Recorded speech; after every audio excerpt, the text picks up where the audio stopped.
Hey everybody, Scout Crafty here again. Mishmash Monday. Boy, do we have a show planned for you today. We have a little bit of everything going on. Hope you can relax for a little while, sit back, enjoy it.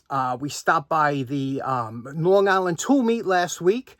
Met up with a bunch of great guys. Let me show you some of the things and some of the sights and sounds of the tool meet and some of the things we picked up. Okay, first up, you remember a couple weeks ago we did that part on the lathe for Dan, my mentor, that I had no idea what it was for. Well, Dan brought down the corresponding watchmaker's threading die, rotating die, very rare part. He's making it as a piece of jewelry for his granddaughter.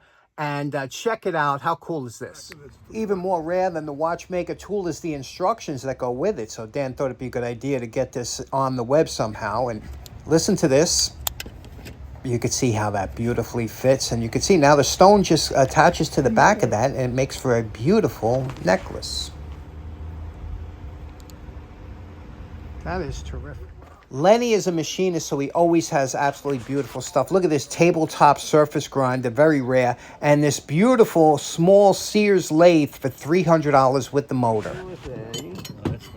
Now this is Mike's table, the legend that he is. And his table, I'll tell you, is always hopping. And he is the man himself in the flesh. If you ever see Mike, say hello. Heard there's a lathe over here. What do you think it's worth? How's everything? Good. This beautiful hard-edge lathe was a steal at $100. What do we got? Now, the weather was so nice that most of the vendors set up outside, so only a couple vendors went inside. It was just a beautiful evening to be out there. And when we did finally get inside, Alex was set up there with his wife, Betty, and they had just a beautiful setup. But Alex brought this down for show and tell, and check this out. This is a rare Ruger hand drill made by the Ruger Gun Corporation. You can see where it gets it. And these things do collect a pretty penny, so it was so nice to see that, and thanks to Alex for bringing that down. Like he said, we have a lot more in the house, and we're doing a sale next weekend. So if you want the address, I can give it to you. Very much like a textbook I had in high school. That's it. Okay, I'm glad you made it. Like Good stuff, huh? Did you get anything yet? No, I just walked in the door. Oh, okay. I'm trying to... I will give you 40 including if you buy.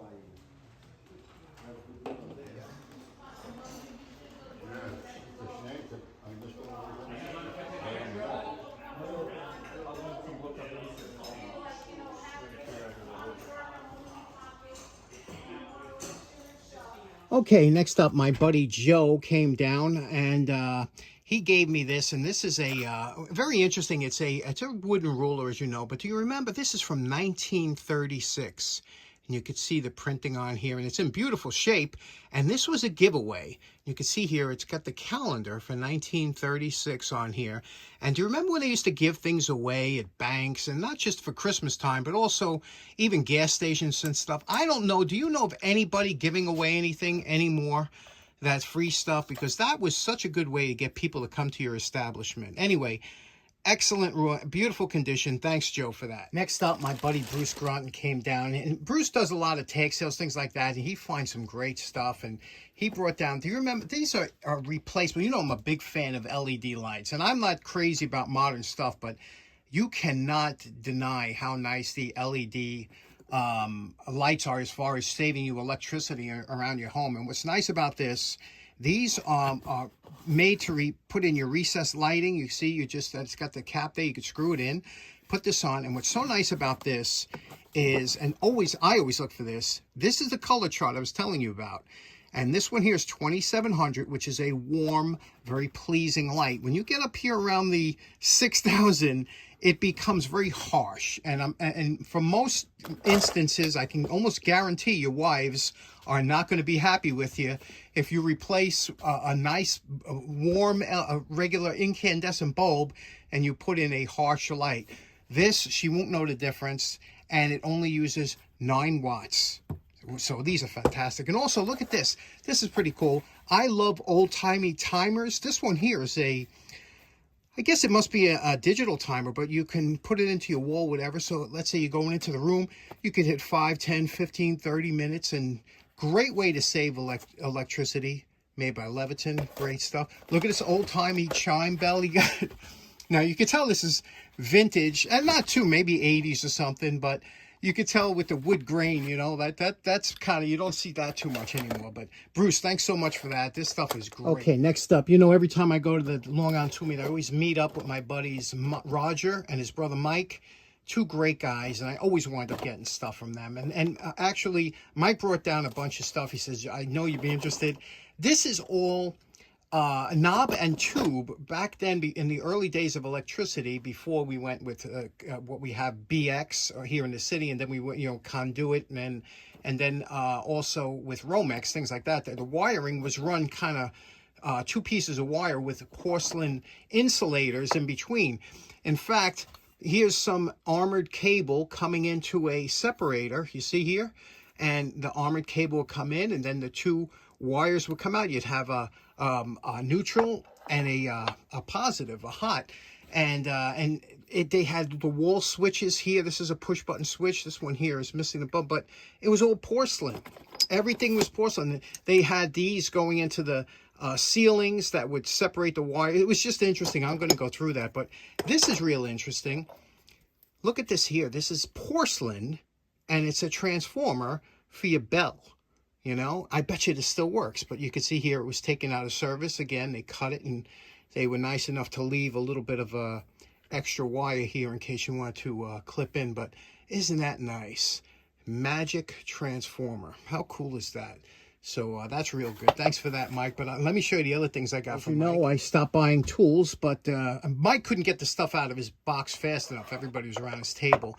And he does a quick restoration. He gets the tools rusted up. He does a quick cleanup and paint. And like he did this. You know, this don't need anything now. So that's what's so nice when you buy from Mike. Anyway, do you know what this is? Take a good look at it. And you see here, I know some of you are thinking maybe a drill. But no, but I know some of you know right away, especially you old-time plumbers, you know. But it's super interesting. What this is, it's a manual snake. And a snake is to get rid of the, you know, clogs in your drain. You would take the snake, you would pass it through here. It would come out the tip. You see here, it's just a hollow tube. It would come out, and you would tighten this up here at the length, and then you would turn it like this, and that would spin the snake. And that's how this would be great for like toilets and things like that. And of course, here's a oiling hole and whatnot. But isn't that something? Look at how nice that is. That's just sweet. It looks almost like a ray gun too. I love that. Now, what I got from Roger, I bought this, and look at this here. This is something you rarely see, okay? And what this is, it's a new old stock, okay? New old stock Wilton clamp, okay? Now, this is like a 4-inch clamp, but it's new old stock. You can see it's got, I'm going to clean it up in fact, let's clean this up real quick so I don't have to show you a dirty clamp. Okay, so here's how you handle a new old stock refurbish or clean up or whatever you want to call it. The first thing you do is you take the wire brush here and you go over and you get all the rust out of here, okay? Once you get all the rust out, you clean the entire clamp with WD-40. WD-40 is a fantastic cleaner, and it don't damage a lot of paints, things like that. So once it's all clean and you got all that dirt off, then I use my 50-50. This is 50% Vaseline and 50% mineral oil. You have to heat it up to make this, but you see how that is? And look at that. That is, first of all, you don't have to worry about getting on your hands, you know, so you can wipe the whole tool down with your, and it'll only soften your hands up. But that is a great protectant. Wipe that all over the tool. Okay, so now, and then in here, this is the important part, on all your clamps, whether new or old, I have a 50-50 grease and motor oil in one of my, I'll put a link to the video of my homebrew lubricants. You drip that in here. It's very solid, and that is you really have to grease these cups up for them to get, you see that grease in there? And now this clamp is ready to go or to store. But look at that. That's just a beauty, isn't it? You don't see them. And here's the thing. You don't see the boxes too often. When was the last time you've ever seen a Wilton clamp box? So very happy to get that. And there we go. That one's in the can for today. Next up, my good friend George really look at this. Look at this, how he hooked me up. He gave me a case, a 5-pack of number 10 by 1¼ screws. Now, I know some of you aren't a fan of slotted screws, but there is nothing better looking than a slotted screw. The Phillips screw just takes away from the look of any type of furniture. I hate them. I hate give me a slotted screw any day. Much harder to use, much harder to work with, but 10 times better looking. So George, thanks so much for these. Next up, Mike the fireman always has great stuff, and he's always throwing stuff into my truck or whatever. Like, for example, this golf ball monogrammer to monogram the screwdrivers and utility knives. But look at these great books he gave me. And this is really something. You could tell the difference in quality. Here's a book from probably, I don't know when this was made, but look at the paper here and the yellowing of the paper. Now, this doesn't really have anything to do, copyright 1968, but this is 1980, okay? So look at the yellowing of the paper, and it's kind of, if I was to fold this paper a couple times, it would fall apart. Again, it has nothing to do with the content, but, right? But look at here. He pointed this out. Look at these books here. These books are obviously much older, and the quality of the paper, just to feel, first of all, 1936. 1936. The quality of the binding and the paper and the weight of the book. This book is a lifetime book. And look at it here. And this, we have some interesting stuff because we're going to be talking about threading coming up very soon. We had a nice discussion with Dan about different types of dyes, and we're going to cover that. But what a great book, aren't they? These things were made to last forever, and they should be. It's a shame to see these go in the landfill. Okay, next up, my good buddy Kent really hooked me up again. He does almost every show. And Kent, a friend of his, was selling this at the flea market. So Kent called me, goes, I know you've been looking for one. He said, you're interested? I was like, oh, you bet I am. So he picked this up for a song, $20. How great is that? Kent really hooked me up on this one. What this is what's called a air circulator. Can you see that there? And it's made Long Island City right here. Rex Coal Incorporated made it.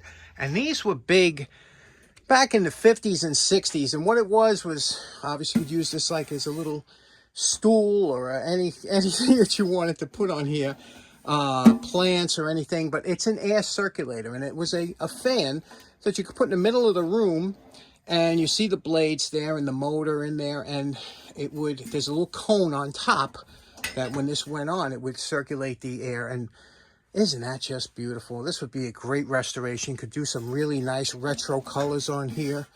You know, it's aluminum or galvanized, maybe galvanized, but they were strong, and I bet you this thing works. Let's plug it in and see what it works. As you can see, the plug is in beautiful shape. We'll just have to straighten these prongs out a little bit here so that they'll fit in the plug. And what I also like to do is run this over the wire brush to get rid of some of this. To make it cleaner. Let me show you what it looks like. Okay, you can see here a couple seconds on the wire brush. We took this back down and exposed the brass. Now, it's very important that you get these blades clean, because when you have any kind of corrosion or buildup, that gives you a loose connection, and that's where the heat will start. And that's why a lot of outlets, sometimes if an outlet you see it brown or hot, it's because of the arcing that's going on. It's not getting a good contact. This will make a really good contact. Now, important to remember. Okay, we plugged it in, and here's the switch. Let's turn this on.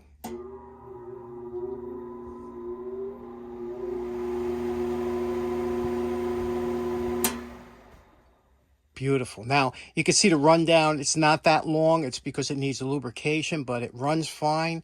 With just a little cleanup, boy, this thing will come out nice. What do you think of this? Here was another gift from Mike, the fireman. If you've ever seen these, tell me if you have. I had one of these when I first got my workshop. I don't know where I got it. My father got it at a flea market or something. And it's like a Lazy Susan, but it's a tool caddy. And there would be screws or whatever parts. That was kind of catch-all. And you put your screwdrivers in here and your pliers and whatnot. I remember I had mine full. And it's like these things, for some reason, the heavier they are, the better they spin. So when they're filled up. But I had files in here. You could put something that maybe like a hammer or something. Very interesting. Anybody else out there ever have one of these? Okay, next up, you're probably wondering what's my favorite item from the show, and I have to tell you, this is it. Again, Mike, my buddy Mike, He has such great stuff. This came off of his boiler. Do you know what this is? This is a boiler door. Look at the weight and the size of this thing. Cast iron. And look at this. Grates open up. This is from the United States Radiator Corporation. They had a, it was called the Capital Boiler and Radiators. Was part of the corporation. And they did boilers and radiators for both homes and commercial residents. And they just were beautiful. Anybody that knows, I'm a fan of old-time boilers. You know, first of all, if you live in a cold weather climate, this is a lifesaver. This is life or death. You know, if you get a good burner or a good boiler, that thing is keeps you warm in the winter. And it's, when I was a kid growing up, it was appreciated. People take it for granted. They're like, man, turn the heat up. You know, and my family, you know, especially coming from my father being an oil truck driver, this was it. I mean, the burner was your lifeblood of the home, because if it went out, you'd freeze to death, you know. So this was not taken lightly, buying a burner when you were younger. This was a big investment, and you wanted, and they were such beautiful models, and the Capital had some beautiful models. So the red top, they had the cobalt blue bodies with the red porcelain doors. Let's see the back of it here. Let me show you the back. See that? Red top. And this is, so when I saw this thing weighs, this probably thing weighs like 30 pounds something, but I'm going to hang it on the wall. I know it sounds crazy to a lot of you, because you know, especially if you live in a warm weather state, you say, what the heck is that? But if you live in a cold weather state, you know what I'm talking about. Absolutely lovely. My favorite purchase. Thanks, Mike. Okay, so in closing, you see we had a real busy week. I'm curious what your favorite item was. Let me know in the comments, and I hope you have a great start of your week. Happy Monday. We'll see you again on Wednesday. Take care now. Bye-bye.